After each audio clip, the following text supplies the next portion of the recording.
Hi friends, Sarika recipe मराठीमध्ये तुमचं खूप खूप स्वागत आहे। आज आपण मस्त असं झणझणीत झटपट होणारा अख्खा मसूर कसा करायचा ते पाहणार आहे।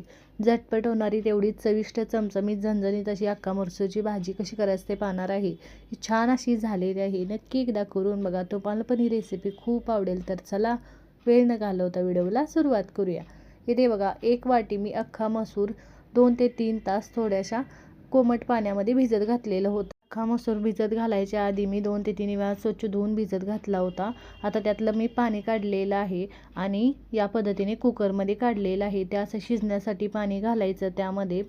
आता तुम्ही जर रात्रीचा भिजत घालायचा विसरला तर सकाळी असं तुम्ही भाजी बनवायच्या आधी 2 ते 3 तास तुम्ही भिजवून घेऊ शकता। छान भिजला तर शिजतो पण छान। यामध्ये मीठ घातलेलं आहे चवीनुसार अर्धा चमचा आणि पाव चमचा हळद घातलेली आहे, पाणी घातलेलं आहे गरजेनुसार। मीडियम फ्लेमवर याच्या 3 शिट्ट्या करून घ्यायच्या आहेत। इथे बघा, कुकरच्या शिट्ट्या होऊन कुकर थंड झालेला आहे। इथे बघू शकताय छान असा आपला अख्खा मसूर शिजलेला आहे। मी तुम्हाला दाखवते, एकदम मऊसूद असं शिजलेलं आहे। आता भाजी बनवून घेऊया। त्यासाठी आपण सुरुवातीला पॅन गरम करायला ठेवलेला आहे, त्यामध्ये 2 चमचे मी तेल घातलेलं आहे। आता यामध्ये 2 मिडियम साईजचे कांदे मी उभे पातळ कट करून घेतलेले आहे, तो कांदा घालायचा। कांदा सुरुवातीला चांगला आपल्याला एकदम कमी गॅस करून भाजून घ्यायचा आहे। इथे बघा, या पद्धतीने मी कांदा थोडासा भाजून घेतलेला आहे। यामध्ये थोडंसं सुकं खोबरं, 10 ते 12 लसणाच्या पाकळ्या, अर्धा इंच आलं असं घेतलेलं आहे।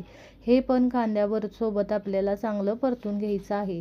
इथे बघा, आले लसूण कांदा चांगला आपण भाजून घेतलेला आहे। त्यानंतर त्यासोबतच टोमॅटो घालून घ्यायचे। टोमॅटो पण चांगले मऊ होईपर्यंत परतून घ्यायचे। या पद्धतीने मी टोमॅटो मऊ होईपर्यंत परतून घेणार आहे। मिक्स करून घेतलेलं आहे। थोडंसं झाकण ठेवून मी यावर छान असं परतून घेतलेलं आहे। बघा, झाकण ठेवलं छान असं टोमॅटो मऊ होतात बघा। या पद्धतीने टोमॅटो हे सगळं साहित्य चांगलं परतलेलं आहे, भाजलेलं आहे। आता मी गॅस बंद करून हे पूर्णपणे थंड करून घेतलेलं आहे। बघा, पूर्ण हे थंड करून घ्यायचं आणि नंतरच वाटून घ्यायचं। त्यासाठी मी मोठं मिक्सरचं भांडं घेतलेलं आहे आणि त्यामध्ये मी वाटून घेणार आहे। इथे बघू शकताय, यामध्ये सगळा मसाला मी घातलेला आहे आणि गरज वाटली तर पाणी घाला आणि वाटण बनवून घ्या। थोडं पाणी घालून मी वाटण बनवून घेतलेलं आहे। वाटण तयार आहे। आता भाजी बनवायची आहे। त्यासाठी कढईमध्ये थोडंसं तेल घातलेलं आहे। तेल गरम झाले की मी अर्धा चमचा जिरे घातलेले आहे। थोडंसं मी खडे मसाले घालणार आहे। 2 ते 3 तमालपत्र, 2 लवंग आणि 2 मिरी मी घालणार आहे। तुमच्या आवडीनुसार मसाले घाला। इथे बघा, या पद्धतीने हे 5 ते 10 सेकंद परतून घ्यायचं आणि त्यामध्ये आपण मसाला घालून घेणार आहे। वाटण जे आपण केलेलं आहे ते या पद्धतीने गॅसची फ्लेम कमी करायची आणि वाटण घालायचं आणि छान तेल सुटेपर्यंत परतून घ्यायचं। इथे सगळं वाटण मी घालून घेतलेलं आहे। छान तेल सुटेपर्यंत हे वाटण मी परतून घेते। बघा, या पद्धतीने वाटण आपण चांगलं परतून घ्यायचं छान असं। या पद्धतीने तेल सुटेपर्यंत वाटण मी इथे चांगलं परतून घेते। वाटण आपलं चांगलं परतलेलं आहे या पद्धतीने। तर हे छान मिक्स करून घ्यायचं। यामध्ये मसाले घालून घ्यायचे। इथे बघू शकताय मी 1 चमचा घरगुती लाल तिखट घातलेला आहे। तुमच्या आवडीनुसार तुम्ही लाल तिखट घाला। त्यासोबत मी इथे पाव चमचा हळद आपण मसूर शिजताना सुद्धा घातलेले आहे। 1 छोटा चमचा इथे धनेपूड घातलेले आहे। हे सगळं मिक्स करून घेते। अजून तुम्हाला काही मसाले घालायचे असले घालू शकता। इथे बघा, हे मिक्स करून घेतलेलं आहे आणि त्यानंतर आपण यामध्ये थोडंसं पाणी घालायचं। मी मसूर शिजलेलंच पाणी घालून घेते यामध्ये आणि नंतर मिक्स करून थोडासा मसाला यामध्ये शिजवून घेते। या बघा, पाणी थोडं घातलेलं आहे। मसाला छान असा शिजलेला आहे पाणी घातल्यानंतर। आता यामध्ये शिजलेला अख्खा मसूर घालून घ्यायचं, मिक्स करायचं या पद्धतीने। इथे बघू शकताय मी सगळं मसाला आणि अख्खा मसूर मिक्स करून घेते आणि त्या अंदाजाने गरम पाणी घालायचं। गरम पाणी घाला, जे भाजीची चव टिकून राहते। या पद्धतीने यामध्ये अंदाज घेऊनच पाणी घालायचं। तुम्हाला भाजी कशी घट्ट पातळ बनवायची तशी। ही भाजी दाटसरच छान लागते। इथे बघू शकता, हे मी व्यवस्थित असं मिक्स करून घेतलेलं आहे आणि थोडंसं कुकरमध्ये पाणी घालून मी यामध्ये घालून घेते। इथे बघू शकताय, थोडंसं मी पाणी यामध्ये घालून घेते।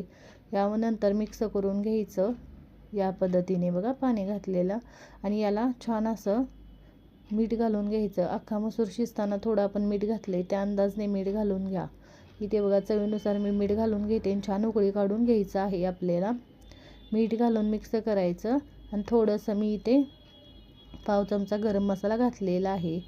तुमच्या आवडीनुसार तुम्ही गरम मसाला घाला. यामध्ये मिक्स केलेला आहे गरम मसाला घालून आणि यावर झाकण ठेवून मी छान असं मसाल्यासोबत 3 ते 4 मिनटं हे शिजवून घेते. अख्खा मसूर म्हणजे छान असा मसाल्यांचा फ्लेवर यामध्ये उतरतो. इथे बघू शकताय झाकण मी ठेवलेलं आहे.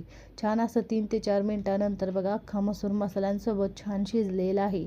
यावरती मी सगळ्यात शेवटी बारीक चिरलेली कोथिंबीर घालून घेते. कोथिंबीर बघा भरपूर अशी मी घालून घेते. मिक्स करून घ्यायचं. छान भाजी आपली तयार झालेली आहे. बघू शकताय एकदम दाटसर एकदम मस्त झणझणीत चमचमीत अशी भाजी बनते. सोप्या पद्धतीने बघा मस्त झटपट तुम्हाला अख्खा मसूरची भाजी बनवायची असेल तर एकदम छान झालेली आहे. बघू शकताय तुम्हाला बघून कळत असेल किती मस्त झालेली आहे. बघा नक्की करून बघा तुम्ही या पद्धतीने. छान शिजलेलं आहे. मी गॅस बंद करते. बघा करून बघा तुम्ही या पद्धतीने. मी सर्व करते आणि करून बघा अख्खा मसूर भाजी या पद्धतीने. कमेंटमध्ये जरूर सांगा तुम्हाला आजचा व्हिडिओ कसा वाटला. व्हिडिओ आवडला असेल तर व्हिडिओला लाईक करा, शेअर करा. चॅनलवर नवीन असाल तर चॅनलला सबस्क्राईब करा, बेल आयकॉनला क्लिक करा. व्हिडिओ पाहिल्याबद्दल धन्यवाद.